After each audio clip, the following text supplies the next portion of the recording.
Planning to buy a house और आप confuse हैं कि एक बिल्डर फ्लोर लें या एक हाई राइज में अपार्टमेंट लें। ये बहुत ही कॉमन डिलेमा है, इसको मैं आपके लिए सिंपलीफाई करने वाला हूँ। देखो, अगर आप बचपन से एक बिल्डर फ्लोर में रहे हैं या आप एक हाई राइज में रहे हैं, वो एक बहुत बड़ा रोल प्ले करेगा।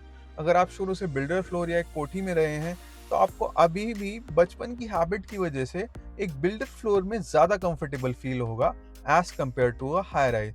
सिमिलरली, अगर आप शुरू से फ्लैट्स में रहे हैं, तो आपको हाई राइज में ज़्यादा कंफर्टेबल फील होगा। सेकेंडली, बात कर लेते हैं कम्युनिटी कंट्रास्ट की।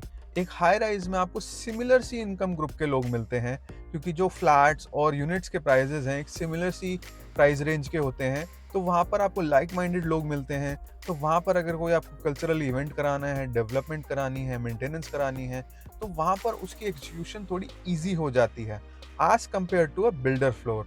बिल्डर फ्लोर में अगर मान लो किसी कम्युनिटी में 200 बिल्डर फ्लोर हैं, तो कई बार वहाँ पर एक कॉमन ग्राउंड पे आने में बहुत टाइम लग जाता है। और वहाँ पर कई बार लोग बहुत ज़्यादा रिजिड होते हैं और एक कम्युनिटी बिल्ड करने में थोड़ी सी कंपैरेटिवली डिफ़िकल्टी आती है अगर आप एक बिल्डर फ्लोर में रह रहे हैं। वहाँ पर विलिंगनेस भी थोड़ी कम होती है।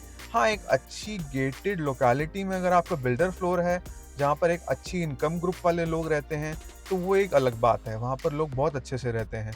बट अगर आप एक ऐसी लोकेलिटी में रहते हैं, जहाँ पर कोई बिल्डर फ्लोर 20 साल पहले बना था, कोई 5 साल पहले और कोई अभी बना था, तो इनकम ग्रुप का काफ़ी फ़र्क आ जाता है। तो एक कम्युनिटी बिल्ड करने में काफ़ी डिफ़िकल्टी आती है अगर आप एक बिल्डर फ्लोर ले रहे हैं। बात करते हैं प्रिवेसी की। अगर आपको अपनी प्रिवेसी ज़्यादा प्यारी है, तो हाई राइज़ अपार्टमेंट्स में कंपैरेटिवली ज़्यादा प्रिवेसी होती है। उसका सिंपल सा रीज़न ये है, अगर आप बिल्डर फ्लोर्स में रह रहे हैं, वहाँ पर पार्किंग शेयर्ड होती है, कई बार पार्किंग पे झगड़े होते हैं। लिफ्ट और स्टेयरकेस की मेंटेनेंस कौन करेगा? कॉमन एरियाज़ की मेंटेनेंस कौन करेगा? उस पर कई बार काफ़ी सारे झगड़े होते हैं। As compare to a high rise apartment, वहाँ पर मैनेजिंग कमिटीज़ होती हैं या फिर कई बार आप आउटसोर्स कर लेते हैं। तो वहाँ पर इन सब चीज़ों का, डेवलपमेंट का, मेंटेनेंस का इतना झगड़ा नहीं होता। बाकी यार, अच्छा सब है, आपकी रिक्वायरमेंट पे डिपेंड करता है, आपकी प्रायोरिटीज़ पे डिपेंड करता है। आप एक बार अपनी ड्यू डिलिजेंस करें, जो चीज़ आपके लिए परफेक्ट है, you should go for it.